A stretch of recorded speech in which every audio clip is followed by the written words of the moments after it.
अस्सलाम वालेकुम क्लास। उम्मीद है कि आप सब खैरियत से होंगे। बच्चे आज हमारे पास यूनिट नंबर 2 का लेक्चर नंबर 5 है, जिसके अंदर हम देखेंगे ग्राफिकल एनालिसिस ऑफ मोशन, यानी कि हम मुख्तलिफ चीज़ों के जो मोशन का मुताला है with the help of graph करने जा रहे हैं। सबसे पहले हम देखेंगे कि ग्राफ होता क्या है हमारे पास।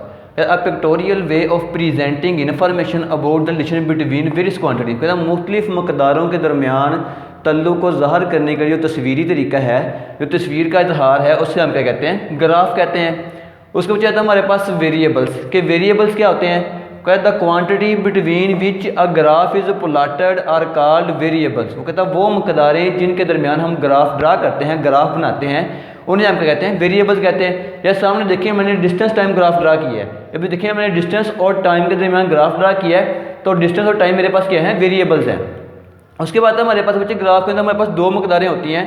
एक होती है इंडिपेंडेंट क्वांटिटी, एक होती है हमारे पास dependent quantity. Independent quantity independent आज़ाद मुतगैर मकदारें, वो मकदारें जिनकी वैल्यू दूसरी मकदारों पे डिपेंड ना कर रही हो, क्योंकि जिनको हम खुद ब खुद चेंज कर सकते हो, उन्हें हम क्या कहते हैं, इंडिपेंडेंट क्वांटिटी।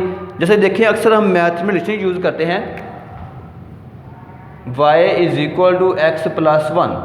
अब देखिए यहाँ पर देखा जाए तो ये हमारे पास जो x है ये हमारे पास इंडिपेंडेंट है, यानी कि इसकी वैल्यू हम खुद से यहाँ पे चेंज कर सकते हैं, खुद से लगा सकते हैं कोई भी वैल्यू। लेकिन उसके बाद हमारे पास डिपेंडेंट क्वांटिटी, कहता है वो मकदारें जिनकी वैल्यू इंडिपेंडेंट क्वांटिटी पे डिपेंड करती हो, जिनकी वैल्यू दूसरी मकदारों पर मुनसिर हो, वो क्या कहते हैं, हमारे पास इंडिपेंडेंट क्वांटिटी लाती हैं। जैसे कि यहाँ पे देखिए ये y है, ये हमारे पास क्या है, डिपेंडेंट, यानी कि ये x की वैल्यू पर डिपेंड कर रहा है। जो हम x की वैल्यू को, जो x की वैल्यू हम देंगे यहाँ पे, वही y की वैल्यू आएगी।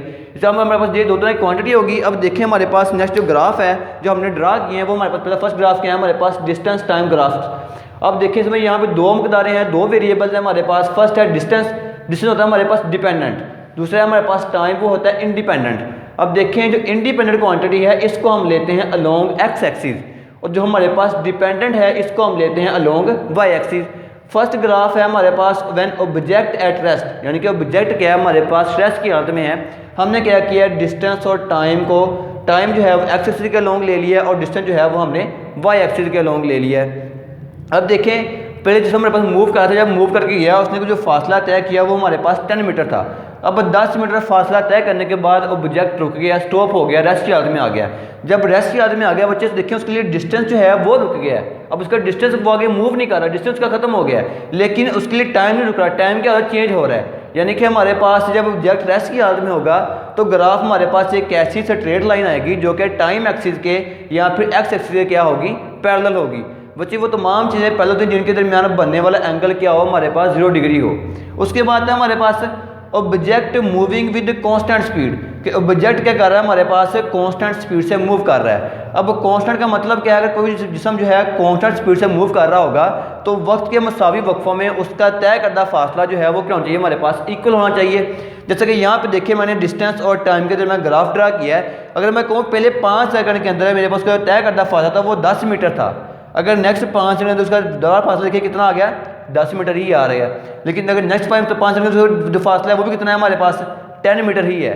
अब मैंने क्या किया, इनको, इन डिस्टेंस को और टाइम के जो वक्फे थे इनको आपस में मैंने क्या किया, न्यूट्रल लाइन से आपस में परपेंडिकुलर ड्रा कर लिया इनका आपस में। फिर मैंने क्या किया, जिस पॉइंट से जहाँ पे आपस में मिल रही थी दोनों तीनों लाइनें, मैंने क्या किया, वहाँ इनको क्या कर दिया, एक स्ट्रेट लाइन से आपस में मिला दिया।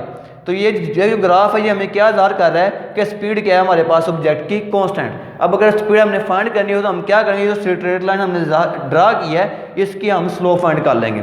किसी भी दो पॉइंट के ऊपर स्लो फाइंड करेंगे तो हमारे पास वो क्या चीज़ बताएगी हमें कि इसकी स्पीड क्या है, ऑब्जेक्ट की कांस्टेंट है। उसके बाद हमारे पास object moving with variable speed, कि ऑब्जेक्ट क्या कर रहा है, हमारे पास वेरिएबल स्पीड से मूव कर रहा है। बच्चे देखें जब ऑब्जेक्ट हमारे पास वेरिएबल स्पीड से मूव करता है तो हमारे पास डिस्टेंस टाइम ग्राफ है वो क्या होता है, हमारे पास एक कर्व्ड लाइन आती है, यानी कि उसकी स्पीड कभी कम हो रही है कभी ज़्यादा हो रही है। तो ये हमारे पास क्या है, object moving with variable speed. हमने आज हम स्टडी किया है ग्राफिकल एनालिसिस। उम्मीद है आप लोगों को समझ आ गई होगी। अल्लाह हाफिज़।